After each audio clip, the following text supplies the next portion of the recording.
Welcome back, guys, to the North American Star League Season 4 Grand Finals. Huge shout out to Carbot Animations for their amazing work. When they popped up onto the scene, I was like, man, these guys are cool. And it's actually, it's one guy who's just awesome. Yes. Just churns out the funniest, cutest animations ever. I've never wanted to pet a Zergling before until then. He is so incredibly talented. Thank you so much, Carbot Animations, for that little short you put together for us.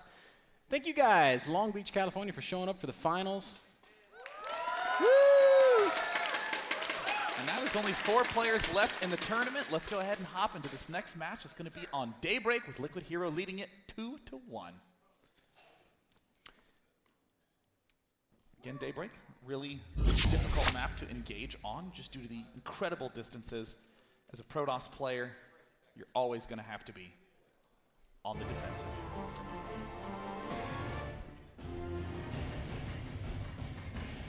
All right. Here we go. Game number 4 of this best of 7 semifinal, spawning the top right-hand corner of Daybreak. The red Terran player, DSL Polt.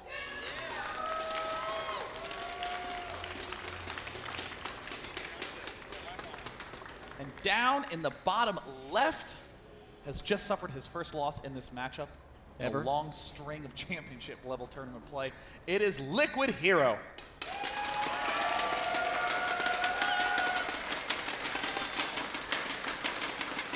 So much rides on the result of this best of 7. The winner goes on to the grand finals where they will face either Violet or sort of the surprise upset over Hyun earlier on in the day.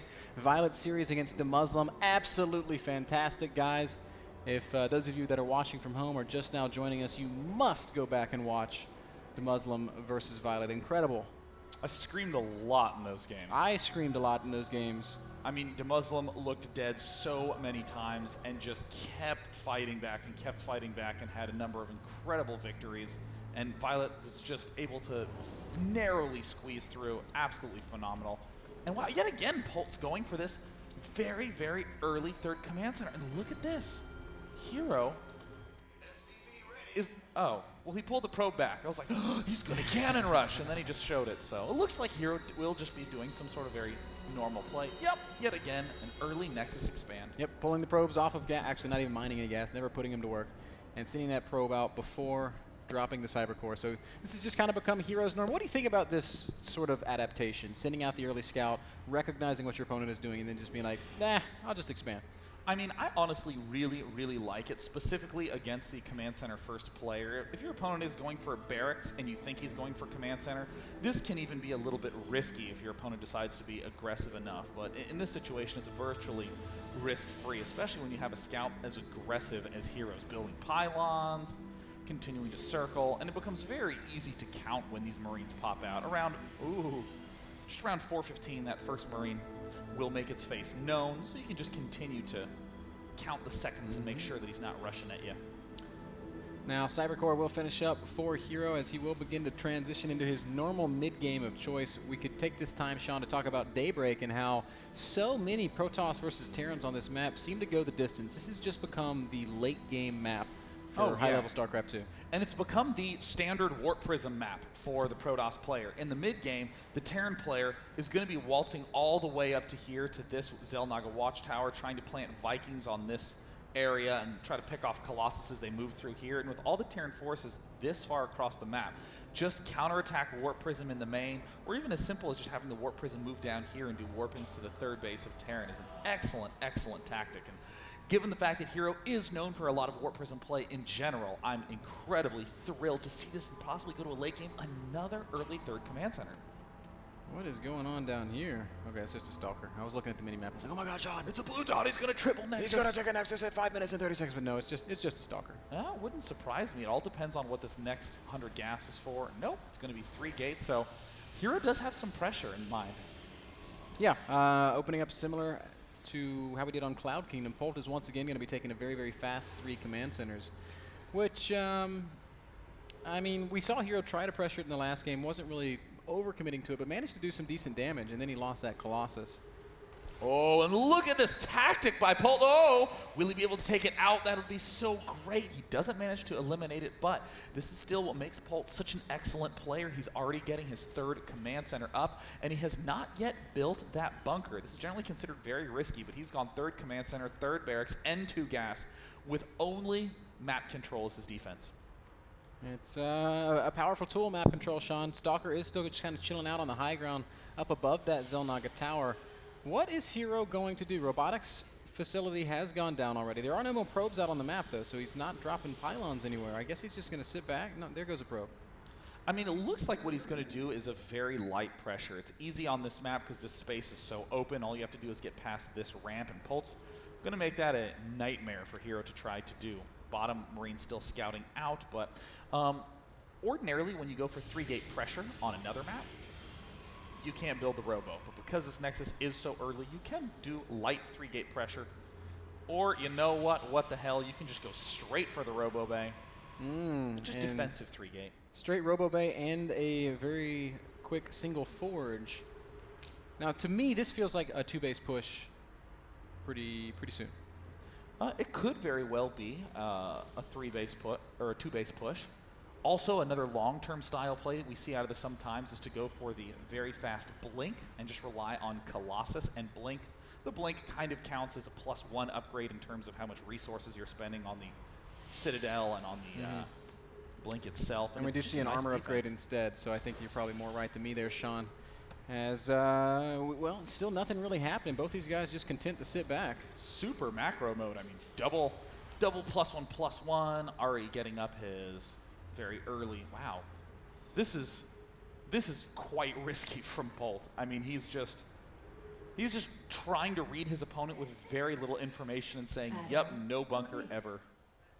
And he's going to get away with it. Hero is sending out a probe finally to that 3rd base where it looks like he's going to set up his 3rd Nexus. Hero's gotten a great scout of Polt with this observer. He sees basically everything that's going on. And I wonder if he might be kicking himself a little bit for never trying to apply any pressure. Yeah, these 2 barracks are generally considered to be a little bit late in the grand scheme of things, but of course they're late because 1-1 is already getting started. But the issue for Polt is that he can't really do much of anything until he's at 2-2. If Polt loses too many units before 2-2 is done, he's going to completely crumble because ordinarily you'd want to be adding on barracks 6 and 7, but you can't do that because you have to be spending so much resources on these upgrades. Both these guys pretty even in supply right now. We do see Hero setting up a pylon out on the map as he's kind of mobilizing this small army. He's taking his 3rd base, but it looks like he wants to apply some pressure behind it. Oh, but he sees this moving up. This is the problem again. The 10-minute mark is really a defining moment in this matchup. So Hero was trying to attack before he was attacked, but now he might get caught out of position. Single Marine's going to be stemmed over to the 3rd base of Hero. Polt will confirm that his opponent is expanding once more, but neither player wants to commit to any sort of aggression. A couple of Zealots will be warped in on the bottom half of the map, and they might try to do some harassing. And with nothing really in position, they might even get a couple of worker kills. What a weird push timing from Hero. He's moving up. Huge move, Hero now stepping up, picking off these depots. He's going to reposition all the Terran units to the south side, but these Terran units are 1-1. That's hyper early upgrades. If Hero recognizes that, he knows that he can even be more aggressive. 2 Colossi in this army, no Vikings, only a handful of medevacs. This is kind of a scary push. It all comes down to the force field, Sean. And there's a couple decent ones. Some Marines and Marauders being killed basically for free. Hero doing a nice job just poking away at the units that Polt's willing to donate. There's the arc, and an excellent sweep of force fields. Hero doing a phenomenal job with a very tiny amount of units at this early game phase. And it looks like Polt is trying to burst his way through. Oh, Hero's doing great damage here, and he's got more force fields still to come. Locking down a lot of Polt's units. Hero's supply stand pretty high. Finally, the sentries and zealots have been thinned out. The stalkers starting to go down. Flanking units from the top.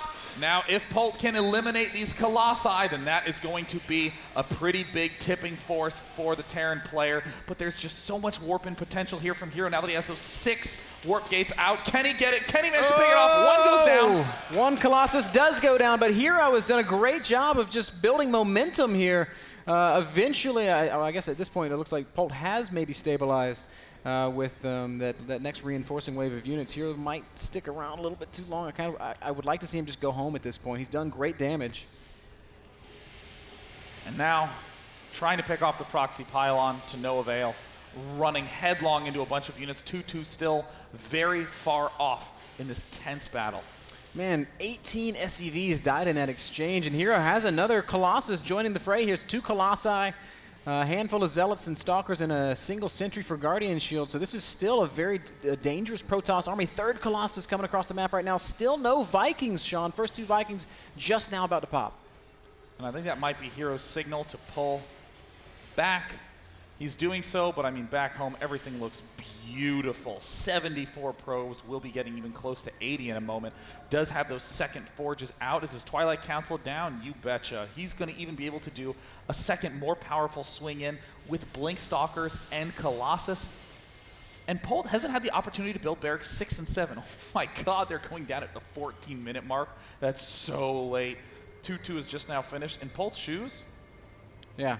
Yeah, it's an awkward spot, man. Nothing's really lining up for him, and I really want to tip my hat to Hero because the way he's played this series is a complete change from the way he played his first series against Tasia. Oh, yeah. He's playing robo-focused 100% of the way. This is just amazing, amazing play. I mean, most of all, that incredible attack timing from Hero at 10 minutes with a single Colossus with range getting close to being done. And, oh, yes, my favorite unit to see on this map, the Warp Prism going down. I mean, Hero's rounding out his tech magnificently. And he's got such a strong army. I feel like all he really needs to do is push down and position it on the low ground, and he could probably take a 4th base. I really don't feel like Polt has the fighting strength at this point to challenge it. The Viking count is starting to climb. He's got 6 Vikings out now against 10 Stalkers, 4 Colossi, and 15 Zealots. I mean, the real problem for Polt is that he has 2-2 now, but he just does not have that big of an army. Ordinarily, you would want to be maybe 20 supply ahead of the Protoss player when you start doing this big 2-2 push, but Polt doesn't really have that right now. In fact, he might run headlong into his opponent's 2-2. So Polt has an extremely thin window, and yet again, the Warp Prism works on this map because Terran is so often on the wrong side. Yep. Very difficult attack paths for the Terran player, at least until he can secure that middle expansion and start moving through the center. But in the meantime, Hero able to just sit back and enjoy the luxury of his incredibly powerful fighting army, and of course the harass potential of this Warp Prism. 4 Zealots will unload, and about 11 more are going to be warped in. Huge attack in the main base of Polt. Now, how is Polt going to answer? It looks like he's going to decide to push up at the 3rd base, but does he have enough Vikings? You betcha. There's not even that many Stalkers there. It looks like a blink forward will maybe do a little damage to this Viking force, but there's already so many, and Polt is just going in. Colossi going to get a couple of zaps off, but it looks like these Vikings are doing a fantastic job of thinning out the Colossus count. Only 4 Colossi remain. Another blink under the Vikings. The Vikings are all going to die, though, Sean. And with that, I think Hero is easily going to be able to defend. Hero was on the verge of losing 2 more Colossi, kept both of them alive. Polt's starting to lose his focus a little bit. He's barely managed to clean up the force that was up in his main base, and now he's going to be forced to retreat directly into a reinforcing pylon. Will pick off a couple of these Stalkers. Will Polt just force himself to engage? It looks like yes. Yeah, there's no retreat from this battle. Every Marauder will fall. Hero going up 30 supply now. Polt is in full retreat, has no 4th command center. He's still got money just about everywhere because he's done such a great job of kind of always dropping mules on his new bases. He's not really done it in the main, hasn't really done it in the natural, not since taking that 3rd. Now with 3-3 being done, there's a little tiny window where Polt has that little sigh of relief. The very bad he was a traitor.